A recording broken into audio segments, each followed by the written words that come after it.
Good morning, student.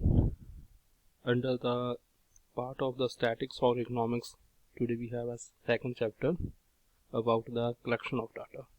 In the first chapter, we discuss about the statics. And the statics, then we have a collection of data. And this is the first process under the statics. And in the statics, we discuss about the methods that are used for the collection and the different types of the sources available for the data collection.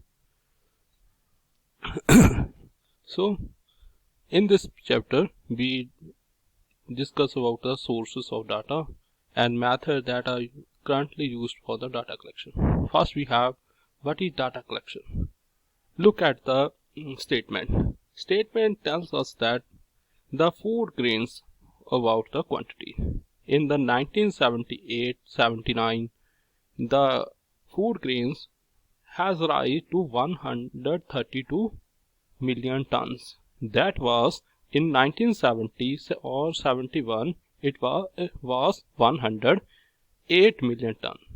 Then it fall down and it again rise in the 2015-16 and then it reached to 252 million tons. Then it again rise in the next year in the 2016-17 to 172 millions.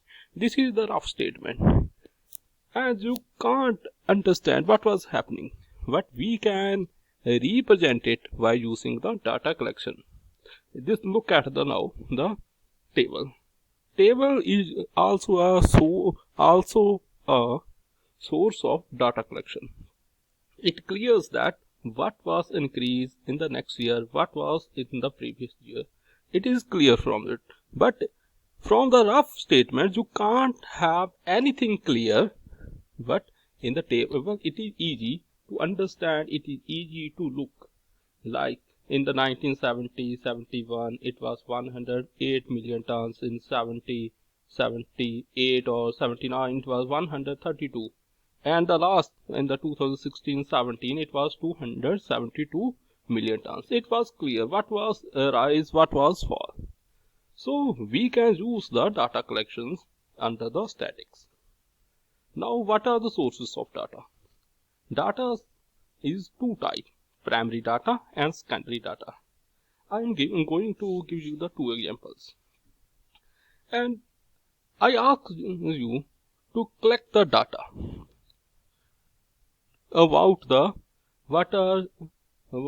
about the gender ratios in the near your city or village. Some students go to the field and collect the data. How many families are there? How many persons are working as a skilled labor? How many persons are unemployed? So, but mostly students get data from by using the internet. Now we are going to explain the both term primary data and secondary data. If we collect the data by our own source, not from any other field like a website, government site and other records, then that is a primary data.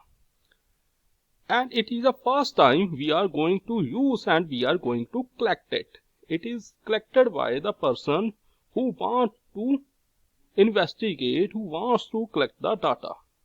But it is always a costly, because you have to need a data collector. You have to need the too many queries, too many paperwork is there, too much paperwork is there. But it is always a self-made data. You can trust it. You can easily mold it according to your own interest, according to your own use.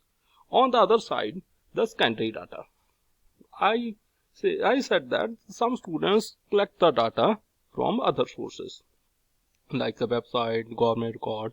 This is the type of secondary data. Secondary data is a data when you collect the data from other sources that are available near to you. You can use any website, you can use the government sites, you can use the government files, you can use the other files like municipal corporations files and different sources that you choose. That is a secondary data. It is a second hand data because this data is already used when it was collected. It is cheap because you have no field for the paperwork. You just get the data, or you can download it from the different types of the website that are available in the present time. It is always a ready-made data. They collect it and put it on the website, put it in his files. It is always a ready-made, but it is always tough to mold it according to our own. Then, to collect the data, we always need to make a questionnaire. A questionnaire is a statement where you put the question according to your data collection. So there are the different characteristics of or features of a good questionnaire. Questionnaire is not too long. There are not too many questions in the questionnaire. It is not too short, but it is not too long. The wording of each question will be easy wording, because sometimes a respondent, a person who is going to respond our question, is or less educated or illiterate. Questions always ordered to the correct order, from simple question to tough question, from a general introductions to our specific questions. Then it is always clear, and every wording that we are going to put in the question should be precise and clear. Correct and clear. Everything is correct. No wording has double meaning. What we are going to put, that is what we are wanted. Then, not to indicate alternative. Sometimes we want some data. Then we also give some alternative. You can choose from this and this. That type is not we in your questionnaires. Then, modes of a data collection. Data collections is from different modes, like personal interviews are also there. You can also use the mailing surveys. You can also use the telephone interviews. Now, the personal interviews. Personal interviews, when they are now in this mode, there are the two types of the words. First, interviewer or interview holder, then respondent. Interview holder, who is going to interview any person, who is going to put the question, who is conducting a survey. Then respondent, who is giving the answers of your question. First, we have a personal interview. Personal interview is interview when the respondent is sitting in front of you and you are going to put the question to the respondent, and he is giving the answers while sitting in front of you. The both have the merit and demerit. The merit is the direct contact between the respondent and interview holder. Then sometimes the respondent feel the question wants to explain the question. He is not understand the wording of a question. Then in the personal interview, you can have a time, you have a way to explain the wording of a question. Then when the respondent is going to answer your question, you can check his emotion, how he feel. Then there are also a demerit. Sometimes it is too expensive because you need the paperwork, you have to call that person. There is also a expensive by the time, because the too much time is spent by the personal interviews.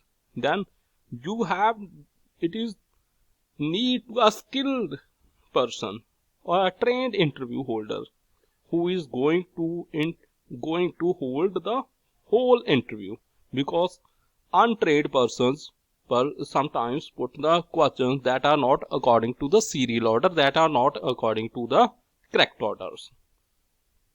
So this is about the personal interview. Now we have a mailing questionnaire. Under the mailing questionnaires, we send the questionnaires to a respondent who is too much far from us.